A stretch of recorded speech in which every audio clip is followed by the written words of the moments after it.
everybody.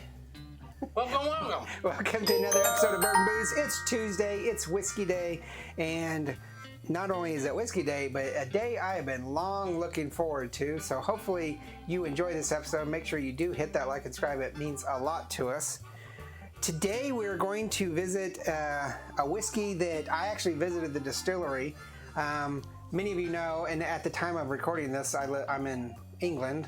My kids live there, and I go visit them in the summer. And not too far from their house is the St. George Distillery, or the English company. It's changed its name, but it's a English single malt whiskey company, and it is part of the Scotch Malt Whisky Society. So it's one of the distilleries that they pick up for the Scotch Malt Whisky Society. So it's not a Scotch because it's done in England, but it is a fabulous distillery, little known.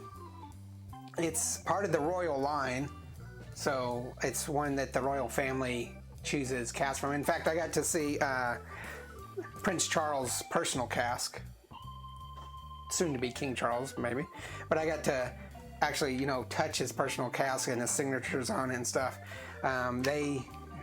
It's part of the royal line, I guess, and they do a lot of really cool bottling for the royal family for different events. I'm sure there's a Jubilee one.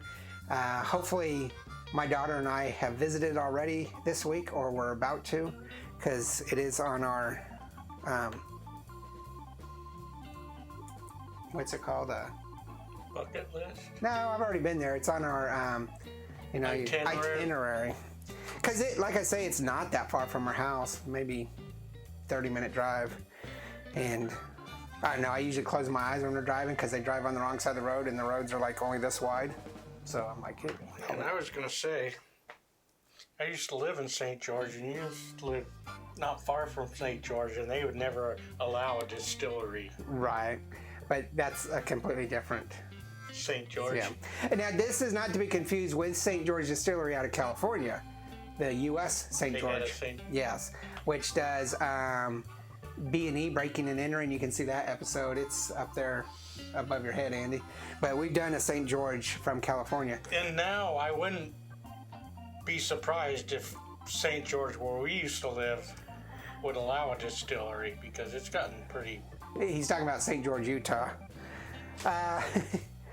So this is also the first English distillery by law in like 100 years or something. I forget the first English distillery by English, not Scottish.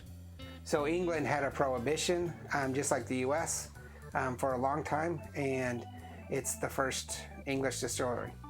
So they used to have to go to Scotland or Ireland to get their booze. So this is, by the way, is the best, hands down, best distillery tour I ever took. Signa, my daughter, and I signed up for a tour thinking we'd be in a group. Nope, it's just the two of us. So when you sign up and pay, it's very personal. Very personal.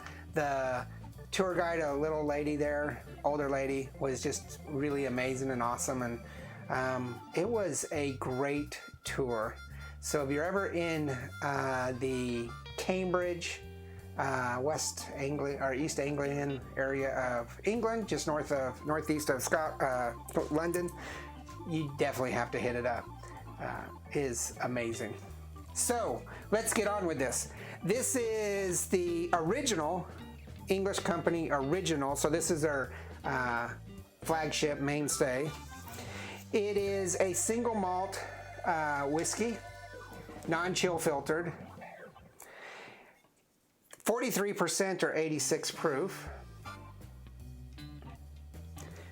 $49.40 is what you can get for it. I've seen it here in the U.S. At the time, I didn't think they were shipping out here, but I have seen this on the shelf, and I don't know the actual age on this. I couldn't find it online. A lot of their stuff has ages posted on it that you'll see when we do, but this one didn't have an age, so it's a non-age statement. And that's not a bad price? No, not at all. Well, let me rephrase that. It costs $49.99 on my research for here, but it's got the UK tax stamp, which means you have to get a plane ticket and go there, you know. That old So gag. it's like $1,300 Yeah, for the... basically. So that's a little spendy.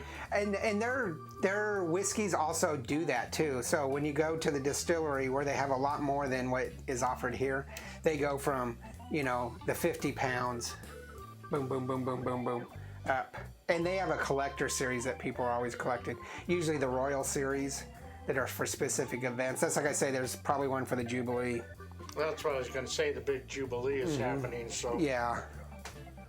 it's probably... Well, it did happen. I think it's all year, but the big stuff that's going on is going on while we're filming this, but by the time this comes out, it might be over. I don't know what to say about this, and I'm very biased because we went there, they treated us right, but I really like this company and the single malt. It's got a lot of dried fruit, too. Yeah, dried fruit, malty. Yeah. A little bit of the... apricot.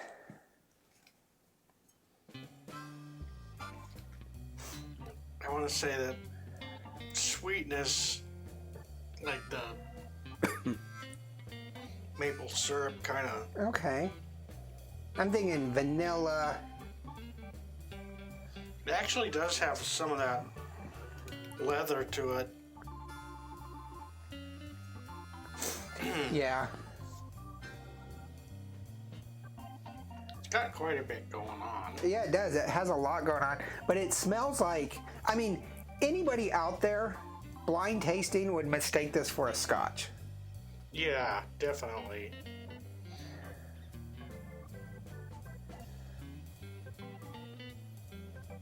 It's like a Highland Scotch. Mm-hmm. Yeah, not hints of what would be a Speyside, but mostly like a Highland. It's got the like little bit of tobacco kind of. Okay. My mustache hairs are driving my nose. I'm gonna. I don't know. This is at the very least a 3.5, at the most a 4.5. I'm gonna say it's a 4. That's what I was like. I was thinking 3.5 or a 4, but I'll go with a 4. Okay. It's very good.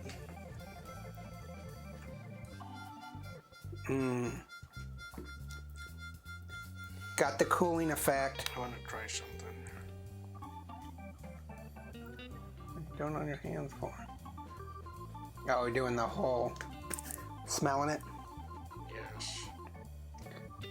But I don't want to. Tiny. Drunk Andy. Did you get I it? didn't know.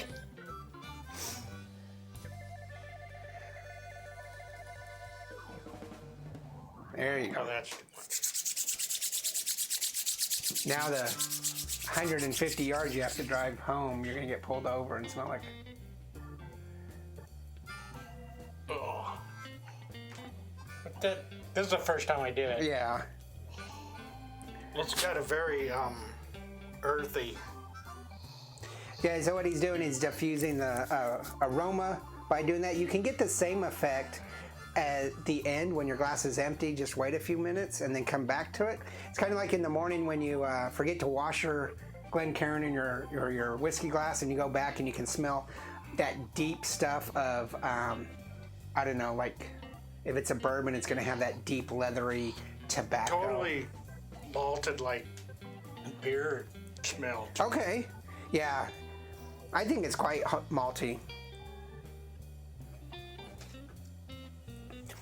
It's very cooling, malty, vanilla. A little bit of wood, like oaky, but I don't know what cask they use. They do a couple traditional methods. They do ex-bourbon barrels. They also do French barrels, and they do new barrels. New barrels. New age barrels. Yeah, it's where the druids walk around it and sing. With the crystals and it's stuff. blessed and yeah. I think the aroma is much better than the flavor, but the flavor is really good. Okay, yeah, I'm definitely down with that. He's given a 3 for flavor. It's got that cooling malty vanilla, a little bit of leather. Nice and smooth, and it's got a nice mouth, but it's not like overly complex or anything. Popping out. Yeah, and he gave a 4 for bite. I'm fine with that. At the cost of $49, it's a 1 barrel. So this is going to give it a straight, wow, you subconsciously do math in your head, don't you? This is a hard 3, 12 points. So right on the button. I'm perfectly happy with that. I think that it could be edged to 3.5, being one of the only UK single malt distillers. Now there are other UK distillers out there. Just recently, probably a couple months ago when I was there, I picked up a Cotswold single malt, which was new. And we've done their gins, but now they have a whiskey, and I'm waiting to. I would have no problem pumping this up to a 3.5. Yeah, I think that's probably fair. I mean, because the cost is a little bit much and stuff. But you tell us also. We're gonna go ahead and punch it to 3.5 because I like this company. But you tell us what you think if you can get it in the U.S. I've seen it on the shelf locally, the original, and one other. I won't. Spoil that one, but I have seen the English on the shelves here, and it really surprised me because I thought it was not exclusive. Exported here, but it's been a while, over a year, so we'll see. But if you can get this, let us know. If you can get this, you should get it. Yeah, you definitely should get it. It's worth it. It's a nice addition to your worldwide bar. Yeah. Don't stick to one thing. Scotch people that stick to one brand, you're missing out. Just spread Bourbon it people out. that only drink bourbon, you're way missing out. Just get everything you can Yeah. get. I have a really good friend, probably one of my best friends, who, until he started learning from me, was stuck on one specific Texas brand and never really strayed from it. And now he easily moves to other stuff. Yeah, it's just you gotta like expand yourself. Oh, yeah. It's like with everything, you gotta expand yourself. Yeah.